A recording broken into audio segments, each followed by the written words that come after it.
હા ચાલો. મારું નામ મનનભાઈ એમ શુક્લ છે. મારી શાળાનું નામ નાનછલ પ્રાથમિક શાળા છે. મારા એના વિષય છે વિદ્યાર્થીઓ આકૃતિ દોરતા શીખે.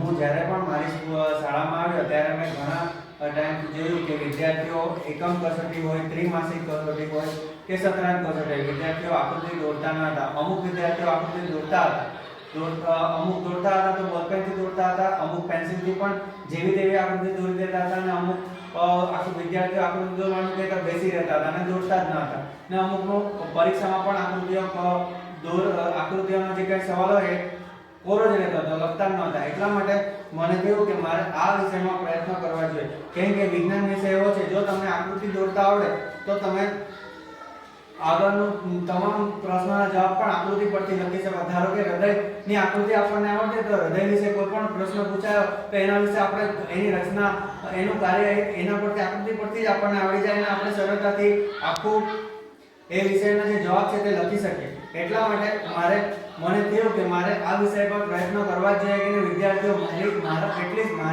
મારી શાળાના, મારા ક્લાસના વિદ્યાર્થીઓ તો આકૃતિ દોરતા શીખી જ જાય. એના માટે મેં વિવિધ પ્રયત્નો ચાલુ કર્યા હતા. સૌપ્રથમ મેં વિદ્યાર્થીઓને મારી શાળાના વર્ગમાં વિદ્યાર્થીઓને સ્માર્ટ બોર્ડ ઉપર આકૃતિ કઈ રીતે દોરાય એના માટેના વિવિધ વિડીયો બતાવ્યા કે ધારો કે કોઈ આપણી પાચનતંત્રની આકૃતિ તો કઈ રીતના દોરાય, હૃદયની આકૃતિ તો કઈ રીતના દોરાય, એના માટેના વિવિધ પ્રકારના આખા વિડીયો બતાવ્યા કે આકૃતિ આપણે ક્યાંથી સ્ટાર્ટ કરવાની, કઈ રીતના દોરવાની અને કઈ રીતના પૂરી કરવાની.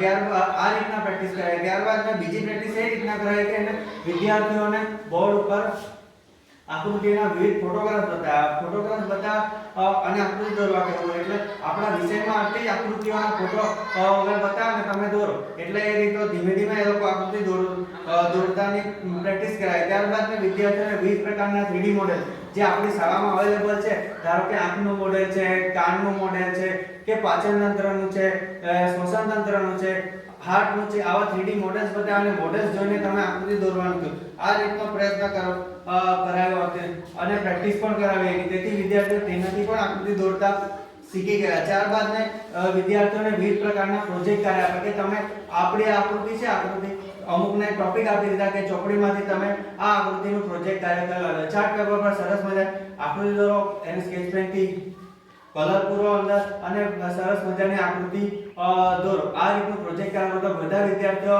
સરસ મજાની પ્રોજેક્ટ કાર્ય કરીને આવ્યા અને આમાંના ઘણા પ્રોજેક્ટ કાર્યો મેં મારા વર્ગના દિવાલો પર પણ લગાવ્યા છે કે વિદ્યાર્થીઓ સરસ મજાની આકૃતિ દોરીને આવે. એટલે વિદ્યાર્થીઓને હવે આકૃતિ દોરવામાં રસ પડવામાં આવ્યો અને આકૃતિ દોરતા તો એ લોકો શીખી ગયા. પરંતુ હવે આકૃતિમાં નામ નિર્દેશન કરવાની વાત આવી તો વિદ્યાર્થીઓને નામ નિર્દેશન કરવામાં પણ તકલીફ પડતી. તો એના માટે મેં પ્રયત્ન ચાલુ કર્યા કે ફરીથી મેં વિદ્યાર્થીઓને આકૃતિઓ આપી અને કીધું કે તમે આકૃતિઓના વિવિધ ભાગો જાતે ઓળખો અને આ આકૃતિ છે, આકૃતિમાં વિવિધ ભાગોનું નામ નિર્દેશન કરો. આ રીતની મેં પ્રેક્ટિસ કરાવી. ઘણા ટાઈમ સુધી આ પ્રેક્ટિસ કરાય તો વિદ્યાર્થીઓ હવે સરસ મજાની આકૃતિ પણ દોરતા થઈ ગયા. એ લોકો મોઢે આકૃતિ દોરે છે, આકૃતિઓનું પ્રોજેક્ટ કાર્ય પણ કરે છે અને સરસ મજાની આકૃતિ દોરીને એના નામ નિર્દેશન કરતા થઈ ગયા.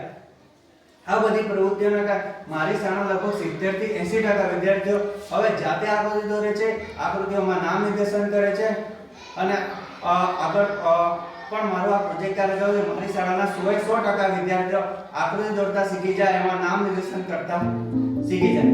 Thank you.